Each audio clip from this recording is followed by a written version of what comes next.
like to remind you that these webinars are recorded and posted to our YouTube channel for reference later. So if you like this content, go there, like the video, subscribe to the channel. Helps us out a lot and lets us know what kind of topics you are most interested in. If you want more information once the webinar is over, you can always head to our website at mezumausa.com and get more details there. Mezuma clients can also go to their dashboards and get in contact with their assigned tax professional or bookkeeper if they have additional questions that they'd like to ask.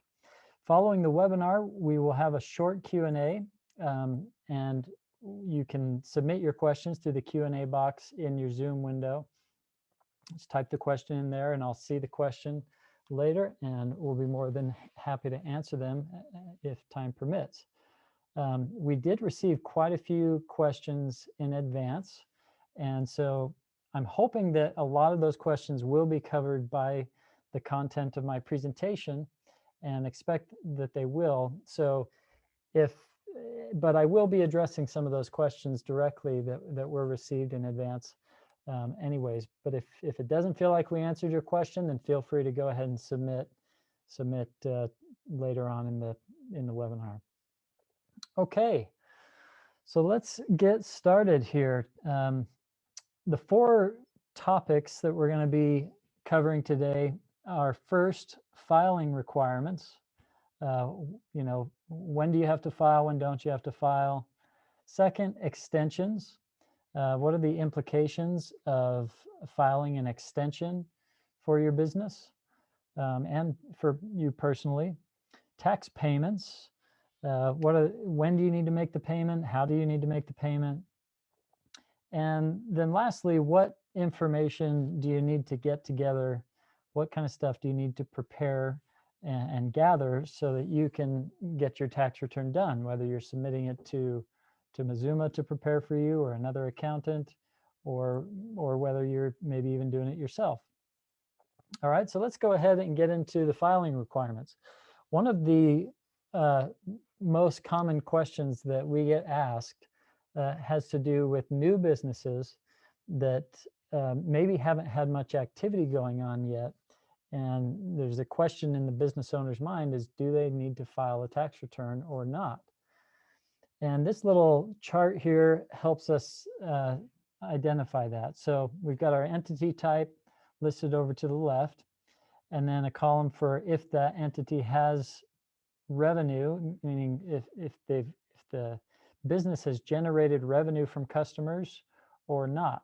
So single member LLCs and multi-member LLCs, meaning just whether there's one owner of the LLC or multiple owners of the LLC, do not have to file a tax return if there's no income that's been received and no expenses to be claimed as a deduction.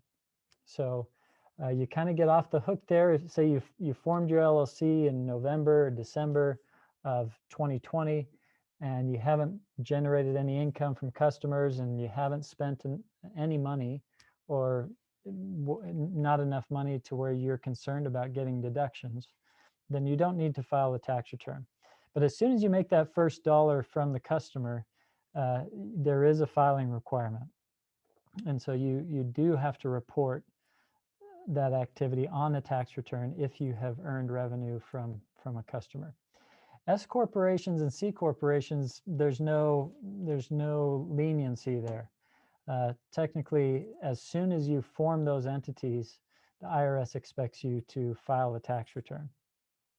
All right, and that leads us to the personal tax return, which is maybe less relevant to this audience. But if you don't have income that exceeds $12,400 for single filers, $24,800 for married filing joint, if you're married, then technically you don't have to file a tax return either in that case, even a personal tax return. And just know I'm speaking to 95% of the population out there. There are certain requirements or situations that may force you to file even if you make less money than that. But for the most part, if you earn less than those amounts, no need to file a personal tax return. So now that we know whether we have to file or not, how do we file? What tax return do you need to file based on your entity type? Single member LLCs, meaning an LLC that is owned by just one person, is filed on the Schedule C on Form 1040. So that's the regular personal tax return that everyone in the country files. So there's one tax return, but Schedule C is that special schedule that the business activity is reported on. Okay, so one tax return, Schedule C holds the business activity within the 1040. And of course, the deadline, therefore, is the same as the personal tax return deadline, and that is April 15th. Multi-member LLCs, meaning there's more than one owner of the LLC, must file a separate tax return called the Form 1065. And so that return needs to be prepared before you file your personal tax return on the 1040, because the 1065 generates a Form K1 for each of the owners. And each of the owners needs to take their K1 and put that information on their 1040 before they file their 1040 personal taxes. Okay, and so the deadline for filing a multi-member LLC Form 1065 is March 15th, so 1 month in advance of the personal tax deadline.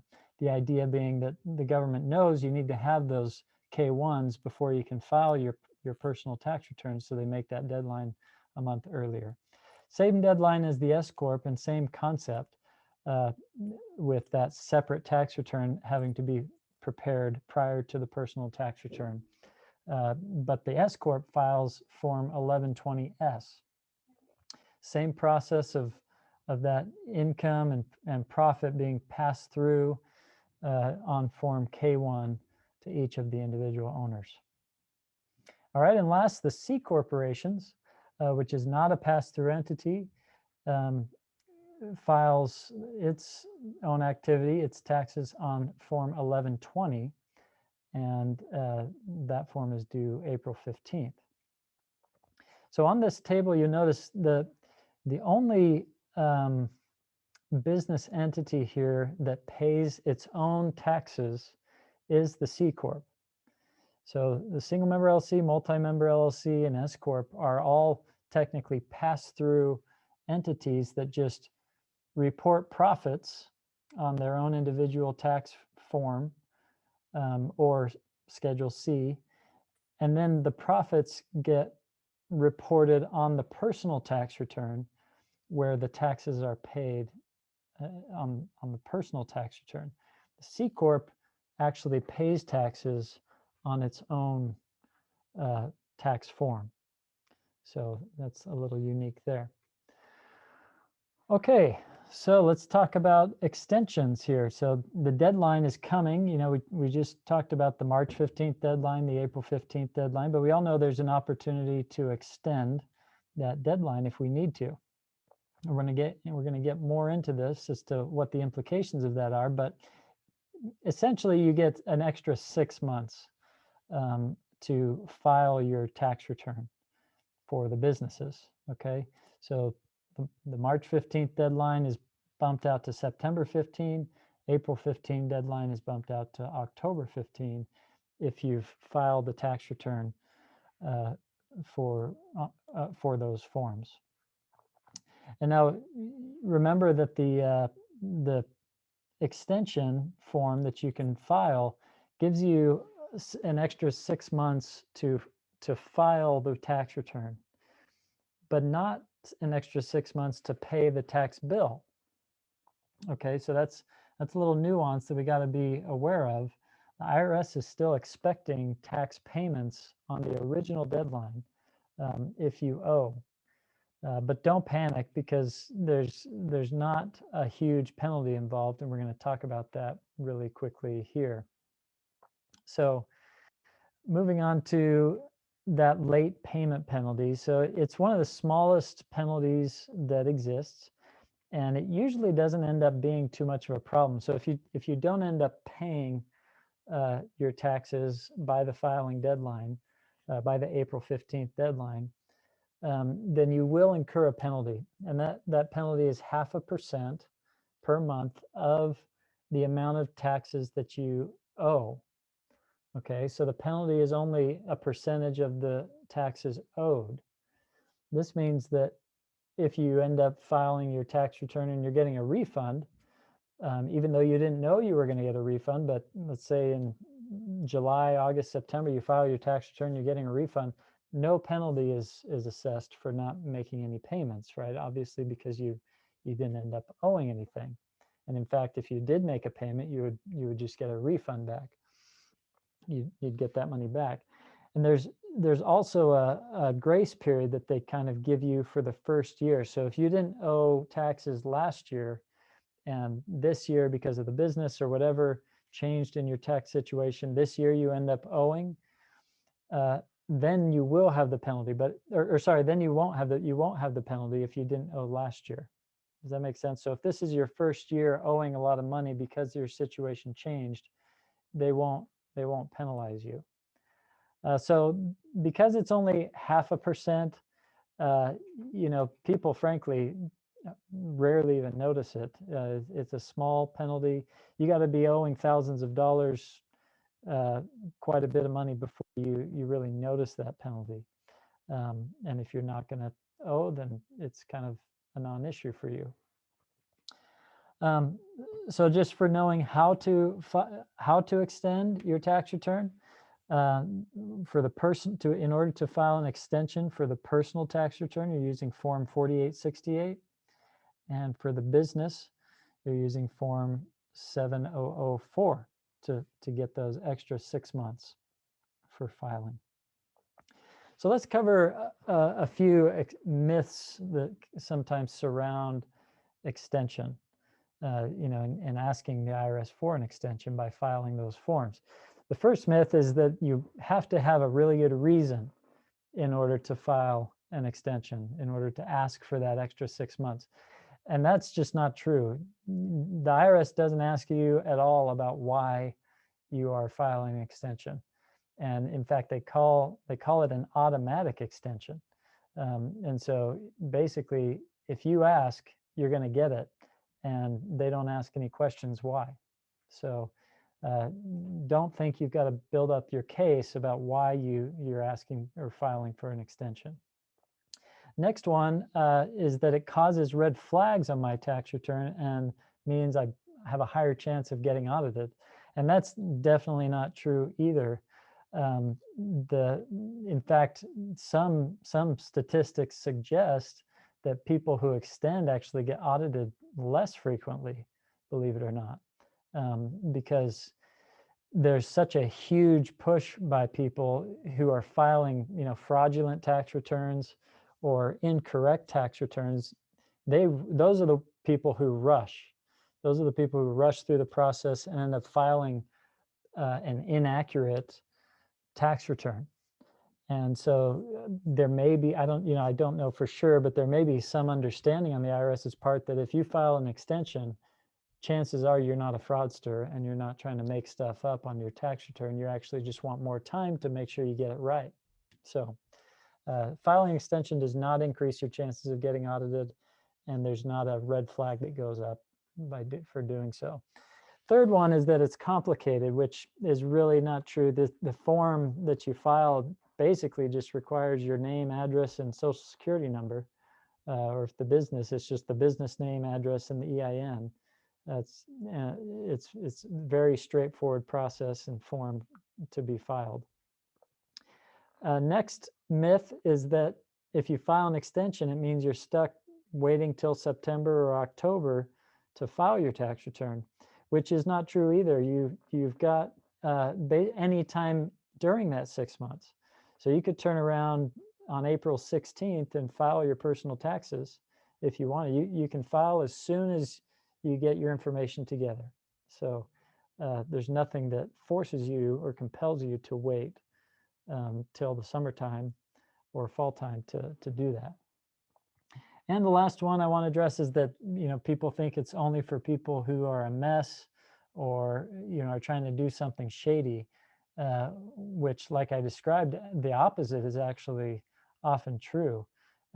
People who are being more careful, people who have businesses, people who just have a little bit more going on and they want to make sure that it's being done right are the ones who often extend their tax returns. And I think the number last year was like 12 million people filed an extension in 2019. So for 2019's taxes. So you're definitely not standing out in the crowd just because you file a tax return and you're in good company. Okay, moving on to tax payments. The fact of the matter is you can make tax payments anytime that you want to. They set up these deadlines and everyone procrastinates and waits till the deadline, but we all like to hold on to our money, right? So it's not only procrastination, it's holding on to our money for as long as we can. But as soon as you know how much taxes you are going to owe because your tax return is drafted, you can go ahead and make the payment right then. In fact, and you don't even have to have the tax return filed before you make your payment. So there's nothing preventing you from making payments really ever, even in advance. As you know, you can make estimated payments before the end of the year. And all of those payments that you make will be applied to the year that you designate when making the payments. So don't really worry too much about deadlines or paying in advance of deadlines, I should say, when it comes to the payments. And as I mentioned before, the payment deadline is the same as the original filing deadline without an extension. You make your personal tax payments to the IRS by going to irs.gov /payments/direct pay. So they've got an online portal there that you can make payments directly. It's pretty good. It's just a pain to set up your profile. Originally, you have to tell them your social and tell them, all kinds of personal information and even grab a number off of last year's tax return to identify yourself. But once that's done, it's a pretty straightforward process. States also typically have online payment portals as well. That, when we prepare tax returns for you, we have a payment coupon that you can use to mail in a check, but on that coupon, it also has instructions for going online and paying to whatever state you're in. For business payments, they make it a little bit more complicated. SCorps, they just require you to make these SCorp tax payments through the EFTPS system. It's a pain. I really wish they could make this more simple for us, but you have to go through this lengthy registration process with EFTPS.gov, wait 2 weeks for them to mail you a PIN number, and then use that PIN number to make your payment. But that's how it works. Okay, moving on to kind of the type of information that you need to gather together or send Mezuma. If we're preparing your tax return, we just ask you to gather all this stuff together and dump it on us, and then we take it from there. But if you're doing it yourself or you've got another accountant involved, then similar information is going to need to be gathered. The first thing that we talk about is the prior year tax return. That contains a lot of information that informs whoever's preparing your taxes. Names, social security numbers, address, as well as tax elements that you've got going on, maybe like loss carry forwards or charitable contribution carry forwards, other things that were on last year's tax return that affect the current year's tax return. So we really like to have a copy of the prior year tax return before moving forward with the current year. But in addition to that, you've got your regular things like W-2s, 1099s, which report miscellaneous income to you, 1098s that report like your mortgage interest and property taxes. 1095s are the health insurance subsidy forms. K1s, we talked about a little bit earlier, the pass-through form that reports the income that you have from businesses you own. Unemployment income, Social Security income, basically any form that is reporting income to you, you definitely want to send us so that we can include that on the return. If we send the tax return in without reporting something that's on a W-2 or on a 1099 or Social Security statement somewhere, that's where red flags get thrown up, right? Because the IRS has that information, and if they receive a tax return that doesn't contain it, they're going to say, hey, something's wrong here. Should we audit? You know, and so we want to make sure everything is included that is supposed to be. And so all of those documents related to that list there needs to be provided or added to the tax return. On the kind of more of the deduction side, IRA information, mortgage interest, charitable contributions, large medical expenses, real estate taxes, child care expenses, education expenses. These are the common bigger deductions that help save us taxes and can be added in a variety of ways to the tax return to lower your tax bill. Some of those result in deductions, others result in credits. So you don't want to leave any of those things out because they are going to lower your tax bill. IRS is not going to come back to you and say, hey, you forgot to include your charitable contributions. They're just going to let that go without asking you about it. Okay, and so on the business side, again, prior year tax return is helpful for the same reason. And then your primary source of information is going to be your annual financial statements, like the income statement, the balance sheet. That's makes up the core, the meat of your business tax return. December bank and credit card statements and year-end loan statements, those help ensure proper reconciliation and accuracy of the tax return. Well, I should say accuracy of the income statement and balance sheet, and therefore accuracy of the tax return. So we always like to get those and review that information before filing the tax return. Any 1099s that your business receives, again, the IRS has record of those, and so we got to make sure that they're properly reflected in your financial statements. Additional deductions related to the business return are, couple big ones are the mileage deduction on any vehicles that you used in the business, and any home office deductions that we're able to take if you're using your home for the business as well. And then large asset purchases sometimes get financed.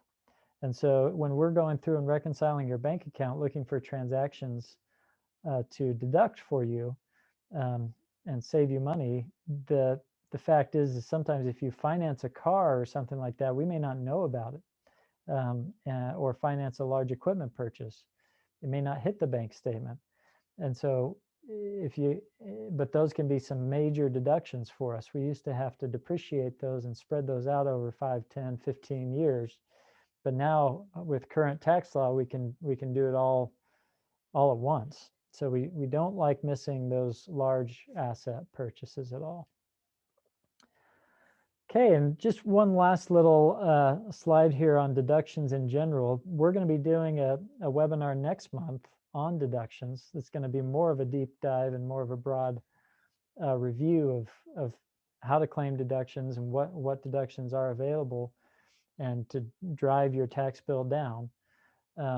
But the general rule is to think broad. Anything that relates to your business is probably going to be deductible, especially if it's something that's common to your industry or that is necessary in helping you keep your doors open and helping you earn more money. It doesn't have to be required. It just needs to be necessary and helpful to improving your business processes or improving the chances of business success. Here I will mention one more thing. We can go on without this, but the deductions that you claim from your business, even if your business did not have income, those deductions still help you and are still available to take in the current year tax return. So if here's a little scenario. So if in 2020, I formed my business in October and I spent $150 on the LLC filing fee and spent, let's say, an additional $1,000 on a computer and some office supplies and maybe some business cards to get me up and running, right? So I've got like $1,100 that I've spent in my business in 2020, but I haven't yet sold a single thing. I haven't done a single job, haven't made any income. That $1,100 can be claimed as a deduction on the business tax return, okay? And that will then, since there's no income and only deductions, it's going to be a loss. It's going to be a business loss. That loss is very beneficial to me because it offsets the taxable income that I have from other sources like a W-2. All right, so it would lower my taxable income and therefore increase any refund that I was potentially going to get. So those deductions, even though your business didn't earn anything yet, are still worth taking and can be taken. All right, so I hope that this little presentation going over the filing requirements and whether you have to file or not and when you need to file, the myths and the implications of filing an extension, talking about tax payments and what information to prepare and send. I hope this all gave you a little bit of orientation around your business taxes this year. And that's the end of my presentation for you. We'll go ahead now and go into our questions. We do have some time for that, so let's get started.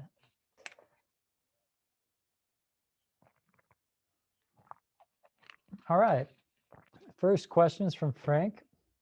He says, I got downsized in my company in February of 2020, started my LLC, but then the company that let me go sent me a cease and desist saying that there was a non-compete in place. As such, I have zero revenue for my company, but quite a few expenses, including electronics, startup costs, furniture, software. What do I need to know? I hope I covered that for you, Frank. The fact is you can still claim those expenses, and you should. And if you're the only owner of that LLC, you're going to claim them on Schedule C of your personal tax return. Okay, let's go to David, who said, can I claim Section 179 deduction for the full amount of a piece of equipment I purchased and put into service in 2020 if the equipment was financed? If I don't want to use the full amount, can I choose what amount I want to use, write off the rest in the following years? Yes, you can. The equipment does not have to be paid for in order to take the full deduction. You don't even have to Section 179 it. We've got these bonus rules in place right now that allow you to take full depreciation. It's not as simple as what you're describing, though. You can't just choose how much to take now and then take the rest later. There is a kind of a required schedule that needs to be followed. However, if you decide to not do bonus, the Section 179 does allow you to elect a certain cost. There's a few rules around that, but yeah, you probably could achieve what you described. Next, from my research, I believe I saw the deadline to 1099 employees was January 31st. If I have an employee I need to 1099. Is there a way of still doing that? Yeah, still do it. The January 31st deadline is out there, but frankly, so many people file after that deadline. The most important thing is that your 1099 employee gets the 1099 before they need to file their personal taxes, but just get it out to them right away. Okay. Next question from Shakita. I'm opening a women's clothing boutique this Friday. That's awesome. Congratulations. That's cool. How can I, or how do I file business taxes? So Shakita, I hope I explained the form you're looking at using, but you don't need to worry about it now. Your income taxes at least aren't an issue until the end of the year.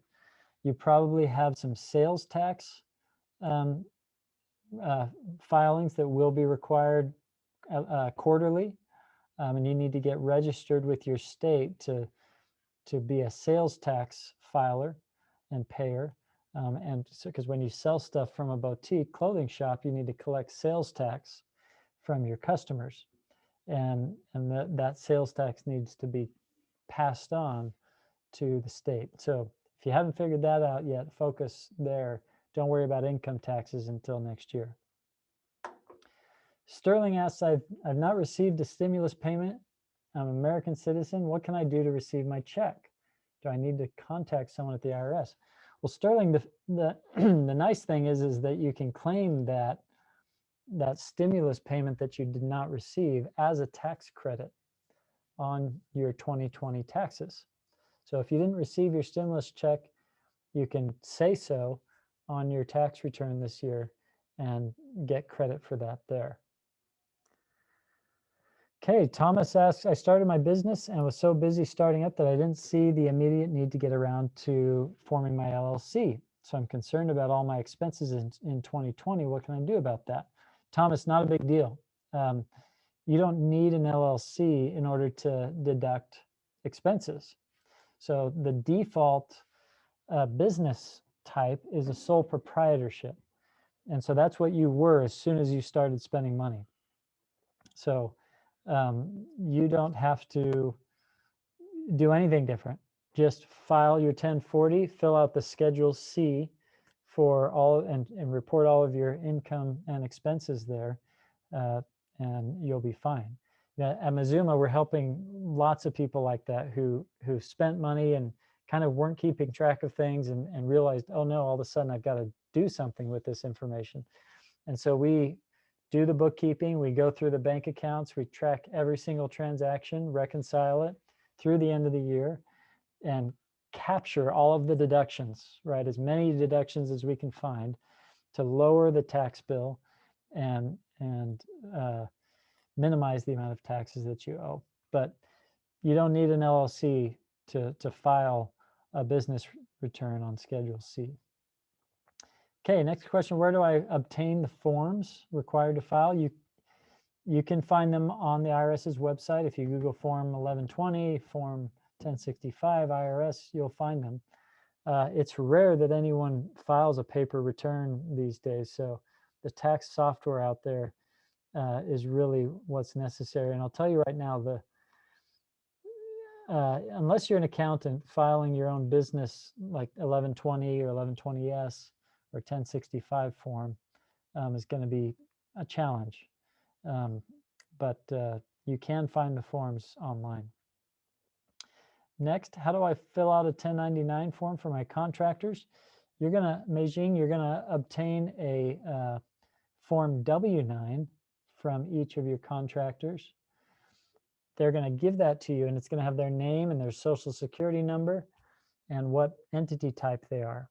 And if they are not a corporation, you're going to use that information to prepare a 1099 and send it to them. The only other information you need is how much you paid them during the year. So you need to file that with the IRS, and you need to file it and mail one to your 1099 contractor. And there's software online that will help you do that. Of course, Mezuma, we provide that service for our subscribing clients as well, if you need to. All right, what if I don't have receipts for my original expenses that I spent launching my company? That's okay. You don't need receipts to claim a deduction. You just have to be able to prove that you spent the money, and that proof is in your bank or credit card statements that you use to buy those meals or whatever you spent. So you don't have to have a receipt to take a deduction. All right, and then there's a few questions on here about uploading documents to Mezuma's portal. As you know, we just ask you to dump all those forms on us and all that information so that we can use that to prepare your tax return. If you log into your portal, there's the My Files tab that you click on, and then you just upload everything right there to the home folder of My Files. Okay, we don't expect you to go navigate and go store documents in all kinds of places because we don't want to miss anything that you upload.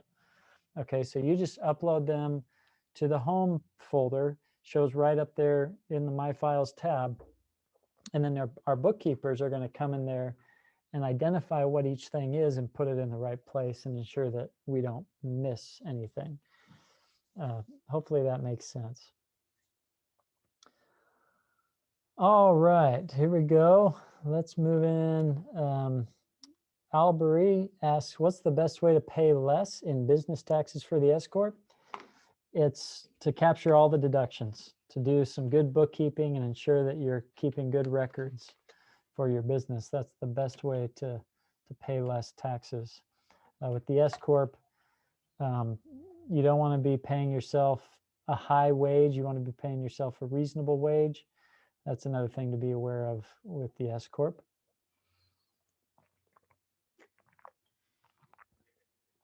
Okay, the next one says, I had 2 sole proprietorships, registered an LLC, would like to roll both sole proprietorships under the new LLC. That's fine. If you're the only owner of that LLC, then you're just gonna merge all of the activity into one Schedule C on your personal tax return. Okay, now if you're receiving 1099s from your customer that have well, I guess they would have your social security number on them, and they may also have the LLC EIN number on them, but that's totally fine. You can just merge it under one Schedule C on the personal tax return. Next, do I pay less or more for W-2 employees or contract employees? Which is best for a group of 8 employees for SCorp business? Albury, the law requires you to pay people as a W-2 employee if you are providing them the tools to work, the place to work, requiring them to clock in and clock out, maybe track their time. Basically, if an employee of yours is not providing the same service to another company, so they might provide you with sales support. And if they're not providing sales support to another company also, then they're probably not a 1099 contractor, okay? So if they're in the U.S., or yeah, if they're domestic and you're providing the tools that they need to work and they don't provide the same service to somebody else, you can probably bet that they are a employee. They're going to be more expensive as an employee though, probably. I only got expenses for 2020. Revenues will come in 2021. Can I file? Yes, you can. You can file a partnership return with just expenses. Does the money I personally invested in my LLC count as revenue? No, it doesn't. It's an owner's contribution or a loan. So it is not supposed to count as revenue. What type of receipts need to be saved for business expenses and tax purposes? Can I use my bank statements as receipts? Yes, Albury, the fact of the matter is that's mostly what is done. Okay, Leon asks, are these deadlines the same for non-US citizens with single member LLCs? I believe they are. I'm not an expert at foreign taxes, but I think non-resident 1040s are required to be filed at the same time. Okay, next question. I have a single member LLC incorporated in November, but have no income from anywhere else as the business hasn't started. Do I need to submit a 1040 by April also? You do need to file a 1040 because it's the income tax form that you use as an individual. I'm seeing your question down below, Fatiha, that a non-U.S. citizen exempt from U.S. taxes and my LLC's in Wyoming. So no, if there was no activity, then there would be no need for you to file a 1040 as far as I'm aware. But like I said, not an expert in foreign taxes. Okay, what if you filed a personal tax return before filing the 1065-K1? What can be done about it now? Matthew, you can amend your personal tax return. And if the 1065 has relevant, has anything significant on it, you're going to want to amend your personal tax return and include that in it, and file the amended personal tax return to show that K1 activity. Okay, Anna asks, how do you plan ahead to not owe in the second year? So that's a great question. Basically, you might need a little bit of tax advice to help you estimate what your tax bill is going to be. We do that for our Business Plus clients. We spend quite a bit of time with them going over the phone, maybe for half an hour, walking all the way through their tax situation and helping them project what their tax liability is going to be. But a rule of thumb, if you're just looking at business activity, is to put aside about 25%. 25 to, yeah, probably 25%. But it depends, but that's a general rule of thumb. And you pay that 25% of your profit into the IRS as estimated tax payments throughout the year. And so those payments get paid in on quarterly throughout the year, so that at the end of the year, when you file your taxes, you get credit for all of those payments that you've made and don't owe as much. All right. Hopeton asks, will your firm help me file an annual report franchise tax for an entity I operated within New York and filed in Delaware? We do often provide annual reports. It depends, though, on the state. I want to say we do for New York. I don't know. I don't think we file the annual reports in Delaware. But I guess I'm confident we can in New York for you. And we can, of course, provide you guidance on any questions you have about the annual report in Delaware. Okay. Am I allowed to pay my quarterly taxes all at one time when I file my annual tax return? Are there any severe penalties to worry about? Well, go back into the presentation. I talked a little bit about that. They're not severe penalties. 0.5% of your tax liability is what the penalty will be. Okay. Next question, how do I ask Mezuma to help on my personal tax return? Is there any options on the client dashboard? Yeah, you can chat in and ask us about that. We can file your personal tax return. If we're already filing your SCorp or your 1065 return, then we charge an extra $300 to go back and do last year's personal tax return for you. The business tax return is included in your subscription already if you signed up last year. So, but on the dashboard, you can access via chat, or you can get the email address to email in and ask any questions you have. Ko-Fi asks, if your business doesn't make any money in the first year, but Acura's expenses to start up the business, do you still have to file taxes? You don't have to file taxes if you don't have any income and you're not a corporation.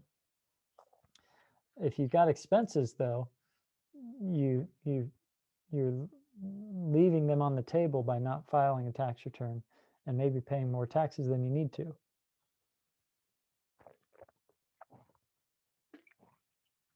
All right. My partner and I formed an LLC in Delaware in December. We're waiting for the EIN number. Do we have to do tax presentations this year or in 2022? If you earned any income, you do. Okay, that's the general rule. Next question, if I didn't file my business taxes in 2019, does that cause problems for filing in 2020? It doesn't really affect your 2020 filing. No, it doesn't, but you should definitely get those filed. You can still file for 2019 now if you need to. In a single member LLC, can I, as the owner, have a loan agreement with my LLC to put funds in and out, as a lender would do? Or is that something, yeah, you certainly can, Tobias. You can loan your LLC or your corporation money. Can an SCorp get tax refunds? The answer to that is no, generally not, because an SCorp doesn't pay any taxes in and of itself. Only the SCorp does. Next question, can the loss from the current year be deducted for the following year's against the following year's profit? Yes, the short answer to that is yes. If you don't use all of the current year loss to offset other income, it can be carried forward to future years. Next question from an anonymous. How do I deal with the situations that my business has income, but the expenses are larger than the income? Is this a loss for tax purposes? Yes, it is. It is, and that'll help offset other income and lower your tax bill. Next, how do I know if I owe taxes? You're going to have to prepare a tax return and go through all the calculations in order to know for sure if you owe taxes. Matthew asks, where do I get the 1065 K1 form? So the K1 is part of the 1065. Like I said earlier, you can find it online in PDF format. It's going to be quite difficult to fill out properly that way. Tax softwares may exist online that allow you to prepare a 1065. Most of the time, an accountant like Mezuma, accounting firm like us, is going to be the ones who have the software to do all of that. But you can find the forms by Googling IRS 1065 form. Okay, I think, how do I fill out a 1099 form?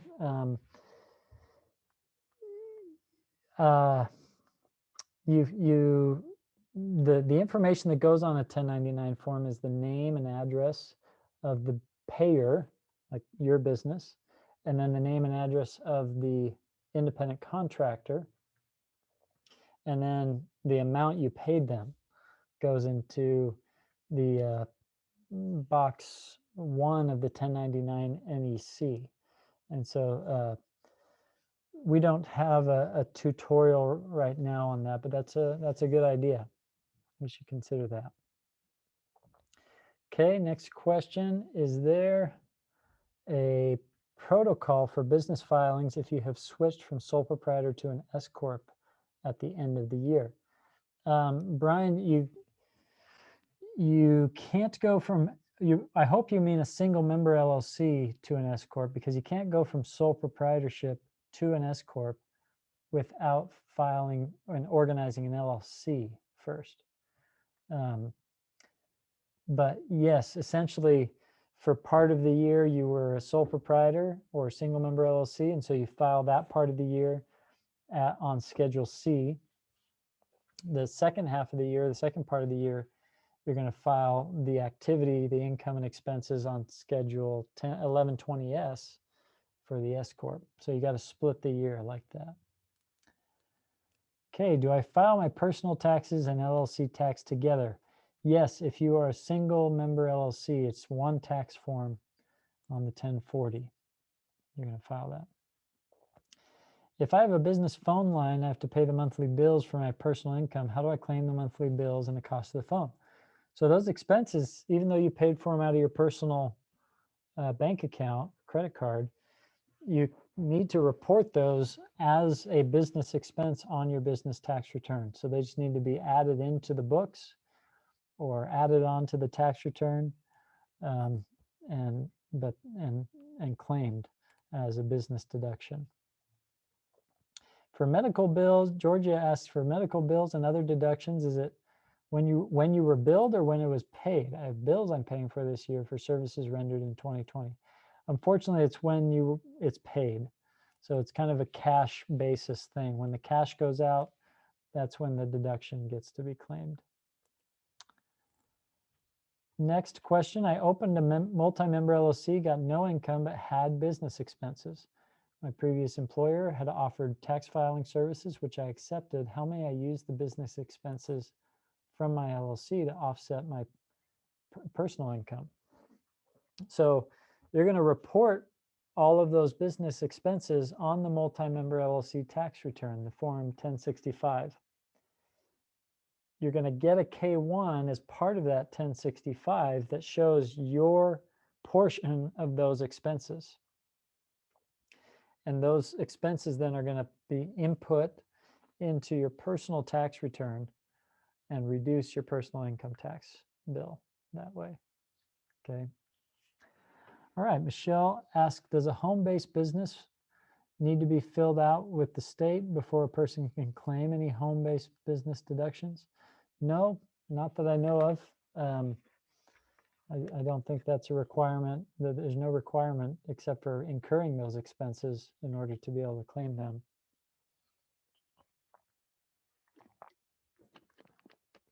Okay, if I had to amend my taxes from last year because I had to add income, would I have to file an extension for this year's taxes to make sure they are processed first? No, Ryan, you can really file simultaneously. There's no need to wait to file your 2020 in order to get the 19 done first. So no, you can just go ahead and file. All right, in claiming a deduction for my home office, can I claim my utilities? And yes, you can. Rhonda, you can claim your home utilities by looking at how many square footage your home office takes up, dividing that into the square footage of your home, multiplying that ratio by how much you spent on utilities, and marking that down on the Schedule C home office deduction. Okay, so that the home office deduction is part of Schedule C. I'm assuming you're talking about a sole proprietorship or a single member LLC. All right, Stacy says, I did some contract work for a company in 2020. When I questioned them about my 1099, I was advised that I would not be getting one due to the fact that I made less than $600. Is this correct? If so, how does this get included in my taxes? That is correct, Stacy. You only have to send out a 1099 to someone if you paid them more than $600 during the year. So now it's just up to you to report that income on your taxes, even though you didn't get a 1099. Okay, so you know how much they paid you, and you report that on your taxes. Okay, next, Leon says, I'm completely new to U.S. taxes. I live in South Africa, not a U.S. citizen. Registered an LLC last year. Did trade a little bit. How does this information that you shared different from my case? And what are my tax liabilities? Is it fully passed through to South Africa? Leon, no, the income you earn, if it's a U.S. LLC, the income you earn does need to be reported on a non-resident U.S. tax return. So you're probably going to file a 1040 NR, which is a 1040 non-resident form, and fill out everything there. Fill out your Schedule C, or Schedule C would be where you reported your LLC activity. Depending on how much income you earned, you may or may not owe any taxes, but it needs to be reported. Generally, then, any taxes that you pay in the U.S., get to be claimed as a foreign tax credit on your domestic tax return, but I honestly have no idea how South African tax returns work, but that's the general rule that I just described. Okay, Tanisha asks, what if I owe taxes from previous tax year and started my business in 2020 with no income? Am I able to get a refund if I had expenses in my business that I started in October 2020? So Tanisha, you're going to report all those expenses on your personal tax return, and then see whether you get a refund or not, right? So you need to file and include those expenses from your business on your 2020 return, and that will, the result of your 2020 personal return will determine whether you get a refund or not. Okay, Michael asks, what's the process when filing with you guys after all the bookkeeping is done? So Michael, that's a great question. Once the bookkeeping is done, we review to see what tax documents or information that we need from you in order to begin your tax return. As I mentioned in the presentation, last year's tax return is the first thing we want to get. And then any W-2s, 1099s, any charitable contributions, just kids, anything that you need to tell us about. You upload those documents on our portal, and then a little tile will show up in the tax returns page of your portal, and that tile will tell you the status of your tax return. And we will prepare the return, we'll review the tax return and reach out to you with any questions that we may have, and then we will send you a draft of the tax return and ask you to look over it and review it and make sure it looks right to you. And if it looks right, then we'll have you sign it. Then we will e-file it with the IRS and with your state, and you're all done. Okay, so hopefully that helps. Scott, I had to use my money from my IRA to help fund my business in 2020 due to decreased business because of COVID. How will that be taxed? So Scott, IRA distributions that are taken out before your retirement age are taxed as ordinary income, so just like W-2 income is, but there's also a 10% penalty associated with early IRA distributions. In 2020, I believe there's a provision that allows you to get that 10% penalty waived. And I think it's because of COVID. I think that is a rule for 2020. So you might be able to dodge that 10% penalty, but you're still going to be paying taxes on the distribution. Okay, James says, I started my rental business in December, upgraded my personal truck on some fixing equipment to accommodate my business. Unfortunately, I wasn't able to rent out, had no income for 2020. How do I deduct the personal use of my truck in this case? Well, James, I think you're talking about the business use of your truck.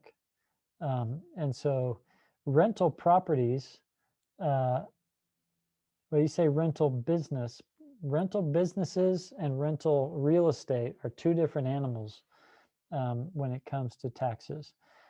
But all of those expenses that you incurred in the process of starting up your business, the expenses that relate to the business and that are for the business should be deducted, all right, and claimed on the appropriate tax form. Rental real estate gets reported on Schedule E of your personal tax return. If it's not real estate, then it follows the other rules that we talked about earlier today. Okay, James entered a correction. I think we got that. Yeah, I think we got that answered. Okay. All right, I'm going to have to cut this off here. We're right at an hour, and I'm afraid I'm not going to be able to get to the rest of the questions. But what great questions they were! Thank you very much for spending this time with us today. Remember, clients of Mezuma can always log into their portal and submit their question either by chatting with our accountants or submit an email to us and get your question answered that way. I hope this webinar was helpful for you and that you understand business taxes a little better. Just a reminder that we do 3 webinars every month.